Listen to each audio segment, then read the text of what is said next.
Now, it's been an incredible season in many respects this season. It all comes to a conclusion this Sunday on talkSPORT. But who is going to make it into the team of the season? A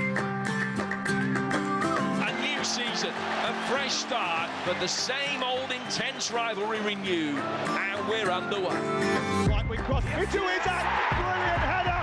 Up high and powers it beyond David Raya. He's the best all-round centre-forward in the Premier League. His finishing, his touch, all run is strong. Salah, and he's running away into the penalty area. He's got options to his left. He gets into the box. Does he square it? No, doesn't need to. Shown at this club for so many years in a row now how much of value he has for the team, for the club. Sets up, right-footed, down the middle. It's a hat-trick for Chris Wood. What he represents and what he means for us, his presence in the dressing room, his voice, his experience, we are delighted. He's done it again! Declan Rice at the double! He's kicked on again under Arteta. Edge of the penalty, he gets the shot away, and it's saved low down to his left-hand side by Flecken. I think he gave us the opportunity to win the game. Cross goal, and the header in from Gravenberch. He has everything to the best midfielder in the whole world. I've tried to cut these goals. Yeah, plenty of contenders for the team of the season, as you heard there. You might have heard Cara and Gary Nev picked theirs last night. Myself and Ali are going to have our go now ahead of the final games of the Premier League season this Sunday on the talkSPORT network. So let's start. Here we go. Let's start with the goalkeeper. I'm going to tell you something right now. 15 minutes is not going to be long enough before we go to break. We'll need longer than this, but I think the goalkeeper's pretty straightforward. And it's a Notts Forest goalkeeper, Nottingham Forest. I keep saying that. Oh, you're always in big trouble. I recovered quick there. You did. I recovered quickly. Forest goalkeeper Matt Sells. You know, at the start of the season, live on the breakfast show, yeah, I called him probably the worst goalkeeper in the Premier League. It's amazing, isn't it? Yeah. And that's why. For me, he's definitely been the best this season. I mean, and the fact that you and I are saying definitely, yeah, would indicate just what a season he's had, because there's been some other good performances from goalkeepers. Well, we saw Dean Henderson. Oh, He's had a good season. Yeah, without doubt. But over the season, I think Matt Sells has been fantastic, and it sounds as though you're in agreement with that one. Yeah, totally. Matt Sells for me. First name on the team sheet, well, partly because he's the goalkeeper, obviously, but he has been absolutely exceptional. What about your defenders? I'm Forest as well. Okay. I've got two Forest players. Right, okay. I have. I'm going with Olaenya. Yeah, he's been great, yeah. For Forest, he's been brilliant. And I'm playing Milinkovic as well. Mm-hmm. Alongside Milinkovic, I'm playing Van Dijk, who has been fantastic as per normal. And I might be going for another future Liverpool player at left back. And that's Kerkez at Bournemouth. Yeah. Who I think's done an outstanding season. I think this is, as you know, it's everybody's got their own opinions on it, but Van Dijk again for me has been absolutely. I know they keep saying he's a Rolls Royce, but he's actually better than that, isn't he? Yeah. He's just wonderful. But I haven't put him in. Oh my chef! The reason I haven't put him in, I think the reason I haven't put him in is because, and it's unfair, because you come to expect it season in, season out. Yeah, but you've got to judge him. Gee, you can't do that. Okay. You've got to judge him on the season. Well, I've agreed with you. I put Milinkovic in. Yeah.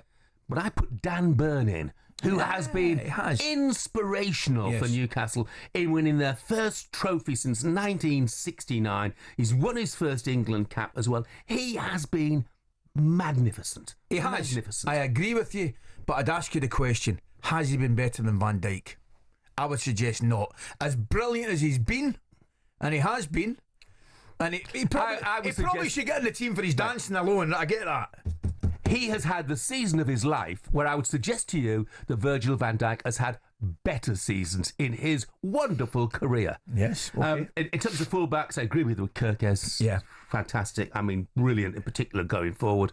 And he was the man of the match at the weekend. I put Munoz. I've got him in there. On the right hand side. I'll put a question mark against him because it was a flip of a coin. I thought he was brilliant the weekend. I thought, but his willingness to just his work rate, his a proper team player. And do you know what he did and does? The one thing that the opposition at City don't do. I told you we go on longer. We've got loads of time. I told you we're going longer than this. Old fashioned. He gets a ball played to him. He doesn't want to take a touch, come back inside. No. He puts it into the box. Yeah, he does. He's brilliant. If a ball's in front of him, deliver it, whip it into the box. What an athlete he is as well. What an athlete. I loved that contest with him and Doku at the weekend. You know, he got a little bit of a help, as you always do when wingers are very direct. And I would suggest he won that contest. Doku got by him a couple of times, but I thought it was an intriguing contest to watch. Let's have your midfielders. Midfielders. This will be a bit controversial. I've gone for 3 in the middle of the park. I have 2, yeah. Declan Rice, I don't think it's controversial. Right? Bruno Fernandes, slightly more controversial. And probably slightly more controversial, Yuri Tielemans. Okay. There's yeah, no, look, I get all of those. Tielemans had an absolutely wonderful season. I haven't got Declan Rice in mind. Although I think he's had a good season. Yeah. But I've gone for Bruno Fernandes, who has, without Bruno Fernandes this season, Manchester United would almost certainly have been in a relegation. It'd be 17th. Yeah. Bruno Guimaraes been wonderful for Newcastle, and I love his attitude. Me too. Brilliant attitude. And I put Alexis McAllister in because in that Liverpool midfield, so many good players, but McAllister consistently delivers. I think he's been brilliant. Couldn't argue with that. I thought about Gravenberch as well. I looked at Gravenberch. You know, there's you can make a case for a good few. I mean, really, Caicedo's actually done well, but coming with Hagi, he went back to right back. But I mean, I've just got Declan in it. I cannot. But I just thought his end to the season, he's got stronger and stronger as the season's going on. But by the way, Ryan's just texted. He said Saliba and Gabriel have factually been the best centre backs in the Premier League. Factually based on what, Ryan? Based on what? You know, it's impossible. You can't say because, you know, they've conceded X number of goals or they've won more titles. You know, it depends on the side they're playing in for a start. So there's no such thing as factually. This is about opinion, Ryan. And, you know, we both disagree. Yeah.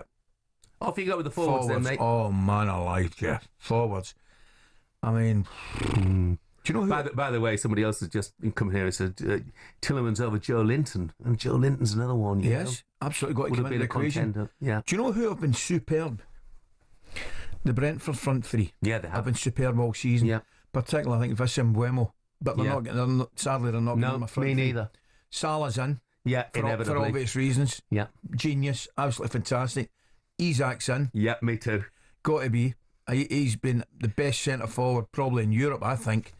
I genuinely mean that. I think he's been terrific. And I'm throwing Chris Wood in at Forest. Yeah. Chris Wood, what a season. You talk about Dan Burn over a season. What about Chris Wood's season? Oh, he's been brilliant. I mean, he has been absolutely brilliant. He needs a good holiday, by the way. He'll be glad when it's over. Yeah. But, you know, he puts in the before shift Sunday, all the time and scores so many great goals. I'm noticing a lot of a Geordie bias in my team. Because for the one remaining place, I looked at people like Antoine Semenyo at Bournemouth. I thought's been great. Anthony Elanga, who's had a smashing season for us. But I've gone for... You've gone for Anthony Gordon? No, I've gone for Jacob Murphy, who has also had the season of his life in terms of goals and assists and been a big player in terms of Isak's success. Don't disagree. In fact, I mentioned it to Clarkey yesterday, Lee Clark yesterday. And I've overlooked him, but I can't. I mean, for balancing the side, he probably should get in my team because I've gone for kind of 2 out-and-out centre forwards and Mo Salah. So for balancing my team, I probably should have gone with a more wider man, but I haven't. There you go. But I don't have a problem with Jacob Murphy. Terrific season. Brilliant. Just a bit of fun. Yeah. And you will disagree. We know you will disagree. You know, let us know what your team is. talkSPORT Breakfast, waking you up Monday to Friday morning from 6 a.m. on AM, on DAB, via the talkSPORT app and on your smart speaker. talkSPORT.